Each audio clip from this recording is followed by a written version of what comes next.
अगर तुम मेरे साथ चलकर इन्हें अपनी सारी सच्चाई बता दोगी और उसके बाद ये कहते कि मैं इनके लायक नहीं हूं, तो मुझे इनका फैसला मंजूर होगा। अगर ये मुझे ये घर छोड़कर भी जाने के लिए कहेंगे, मैं चली जाऊंगी। अब तो चलो। क्या क्या नहीं किया तुमने तनु मेरे साथ। इनके सामने मुझे कैरेक्टरलेस साबित करने की कोशिश की, ये साबित करने की कोशिश की कि मेरे और सुरेश के बीच में कुछ है।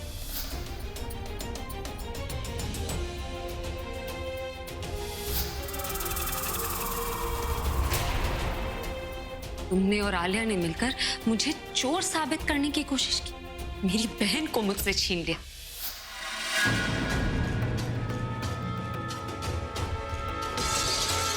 यहां तक कि तुम मेरी मां को मारना चाहती थी।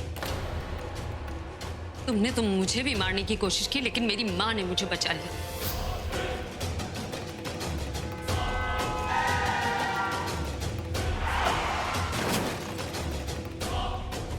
वरना तुमने तो कोई कसर नहीं छोड़ी थी मेरे पूरे के पूरे परिवार को खत्म करने की। अगर इस बार मेरी मां को कुछ हो जाता ना, मैं तुम्हें जान से मार देती, भले मुझे क्यों ना जेल हो जाती। पर याद रखना, माफ मैंने तुम्हें अब भी नहीं किया। मेरी मां पर चोरी जैसा घटिया इल्जाम लगाकर तुमने अपने पाप और अपनी सजा दोनों बढ़ा ली। क्यों कर रही हो ये सब? तुम्हें नजर नहीं आता क्या थी और क्या बन गई हूं? चलो, पहले तो तुम सिर्फ धोखेबाज और छोटी थी, अब तो चोर और कातिल बन गई। और किसके लिए? एक जिद, एक ऑब्सेशन की वजह से, उस इंसान की वजह से जिसने तुम्हें अपनी जिंदगी से बाहर निकाल दिया, जिसने तुम्हारी खुशी के लिए इतनी सारी कोशिशें की, जिसे तुम हर वक्त झूठ बोलती आई। अब भी वक्त है तनु, जाकर इन्हें अपना सारा सच बता दो। Just shut up! क्या मतलब है तुम्हारा कि ये मेरी जिद है?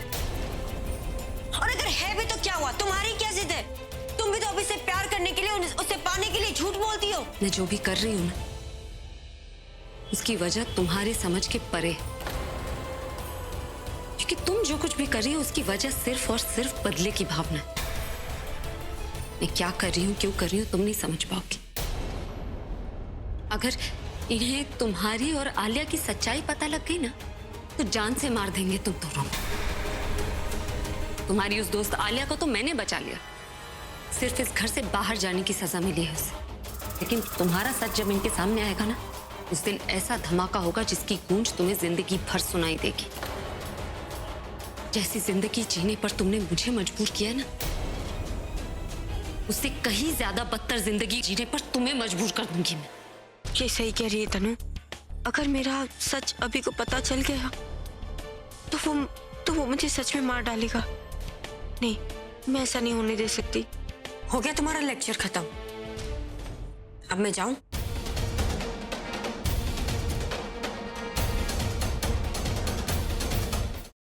हे भगवान, प्लीज मुझे घर तक पहुंचा दो। इसके बाद मैं कभी कुछ नहीं मांगूंगी। प्लीज प्लीज मुझे घर तक पहुंचा दो। भगवान को याद किया और शैतान हाजिर, और वो इसलिए क्योंकि मुझे मेरा बदला लेने से भगवान भी नहीं रोक सकता। प्लीज मुझे मत मारो। देखो मैंने थोड़ी ना तुम्हें मारा। तुम्हें बदला ही लेना ना, तो तुम निखिल से बदला लो, उसी ने तुम्हें मारा है। मुझे मार के तुम्हें क्या मिलेगा? मुझे मत मारो प्लीज। सिद्धार्थ, यश जोकर है। सिद्धार्थ, तुम यहाँ कैसे आए? मेरी बात सुनो रोशनी, यश ही joker. Listen to me, damn it. Yash is the joker, मेरे पास वक्त नहीं है। सिद्धार्थ, तुम क्या बोल रहे हो? यश मेरा बेस्ट फ्रेंड है सिद्धार्थ, वो मेरे बचपन का फ्रेंड है। How could it be? और तुम कोमा में थे ना, तो ये सब पास वक्त नहीं है। वो सब एक नाटक था, इसलिए क्योंकि मैं चाहता था कि जोकर मेरे पास है और अपनी सच्चाई मेरे सामने रिवील करे, और वही हुआ। और यश इज द ब्लडी जोकर।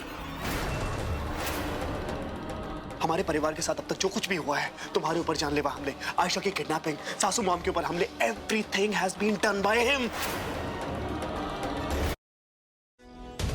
भाई सरोजनी बिटिया, भाई थोड़ा संयम से काम लेना, काहे कि थाने पुलिस का चक्कर बहुत अच्छा नहीं होता। मैं बस इतना जानती हूँ माँ जी कि मैं अपने सुमेंद्र के गुनहगार को इस तरह बचकर नहीं जाने दूंगी।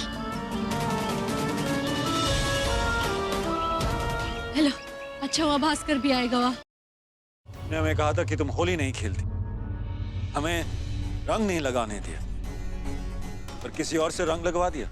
रचा जी, मैं थारी नौकर से, थारी जागीर ना से। ये आमिर कोट है और यहाँ हमारी हुकूमत चलती है। थारी हुकूमत आमिर कोट पर से, मारे मन पे ना से। मारा मन मारी मर्जी का मालिक से। मने कौन रंग लगा सके और कौन ना लगा सके, क्यों मारी मर्जी से। और हमारी मर्जी का क्या?